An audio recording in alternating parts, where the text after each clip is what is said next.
કાંકરેજ તાલુકાના અમરનેસડા ખાતે ગોહિલ પરિવારના કુળદેવી શ્રી હિંગળાજ માતાજીનો તિથિ ઉત્સવ પ્રસંગે શાસ્ત્રોક્ત વિધિ વિધાનથી યજ્ઞ યોજાયો હતો।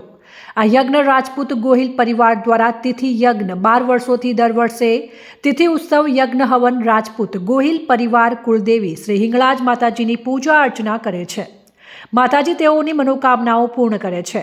તેઓ કુળદેવી શ્રી હિંગળાજ માતાજી ઉપર અપાર શ્રદ્ધા ધરાવે છે અને તેમણે માતાજીની 12 વર્ષથી દર વર્ષે તિથિ અને યજ્ઞ હવન કરવાનું નક્કી કર્યું અને ગોહિલ પરિવાર દર વર્ષે ફાળો કરી તિથિ ઉત્સવ યજ્ઞ હવન કરવામાં આવે છે અને બિનહરીફ આવેલ ગોહિલ પરિવાર નવનિયુક્ત સરપંચ કનુભા સરદારસિંહ ગોહિલ દૂધ મંડળીના ચેરમેન નારસિંહજી આર ગોહિલ તેમજ આગેવાનો ગામના વડીલો યુવાનો વગેરે મોટી સંખ્યામાં લોકો હાજર રહી તિથિ ઉત્સવ અને યજ્ઞ હવન સફળ બનાવ્યો હતો। ગોહિલ પરિવારના અથાગ પ્રયત્નોથી તિથિ યજ્ઞ હવન યોજાયો હતો, જેમાં બહોળી સંખ્યામાં ગોહિલ પરિવાર હાજર રહીને દર્શન કરી ભોજન પ્રસાદ લઈને સૌ છૂટા પડ્યા હતા અને સૌ પર માતાજીએ અપરંપાર કૃપા રાખેલ છે।